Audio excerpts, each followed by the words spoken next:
they can obviously shoot the three with from 4 different spots, and the big guy is a load, and you've got to they play through him either at the high post or the low post, and he puts you in so many situations where you have to double, and you got to decide where you're going to help from. And I thought the biggest key of the game was Wayne Portlotten and Gabe McCulley. We threw everything over there. We started Bo on him. We played Claude on him for minutes. Wayne gave us a little bit of a lift in the first half and the start of the second half. Gabe played some great minutes.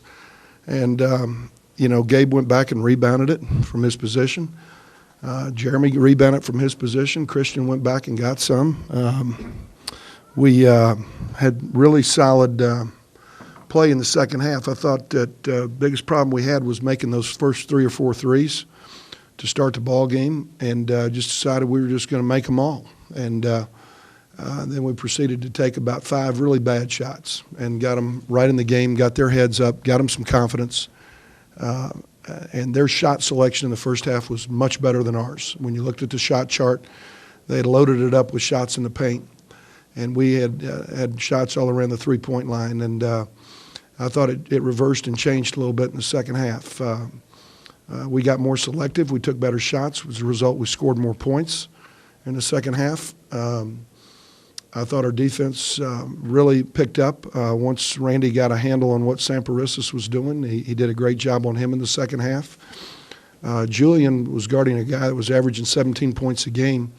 Naquandi had 29 2 games ago and held him to 2 field goals tonight, which was a huge stat in this game. And we got solid play from a lot of guys.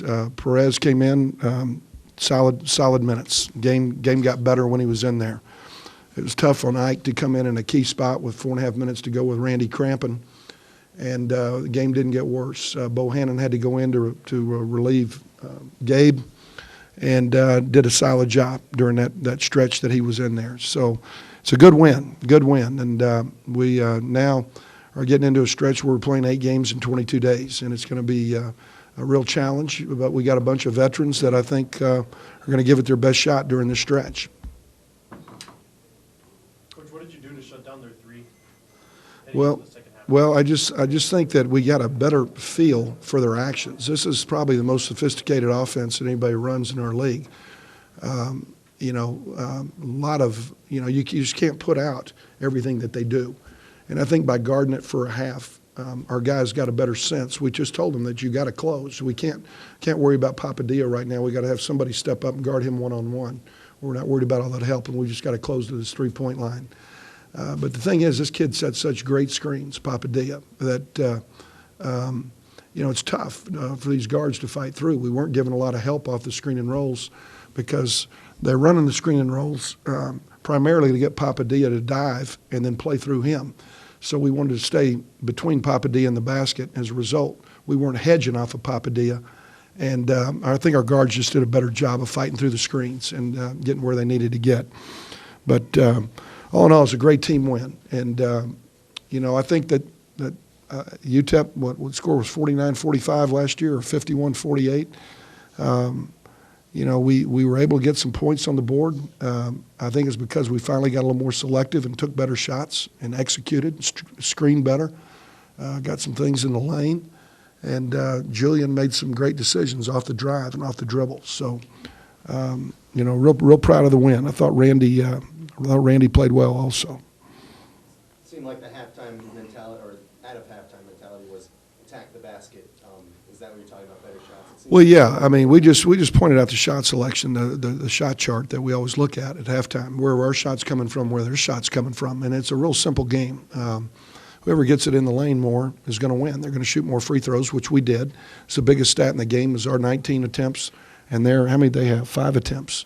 Okay, so we got it into the paint, and we, as a result, got fouled more, either off of deep post catches or off of drives, and that became our additional scorer on the floor was the foul line. Gave us that extra guy to go get points.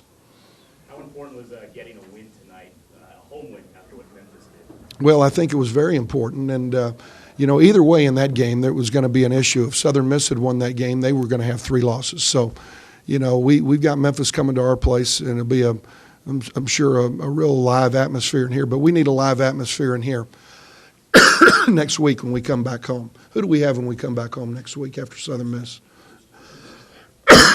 We need this place packed when we get back home here next week. It's going to be a real challenge as well down the stretch. We need to sell out every night. And but it was a great win because we have to go back to SMU, and that's not going to be a lot of fun.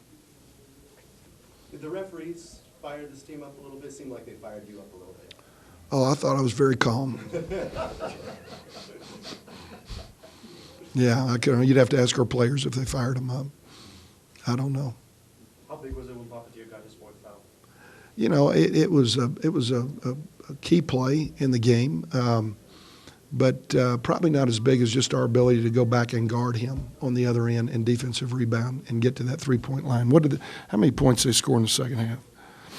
21. That's huge, and you know, 10 of those were field goals. Okay, they didn't get to the line in the second half, and just thought our guys are playing with more poise on both ends, and as a result, we're getting a little better. All right, thank you.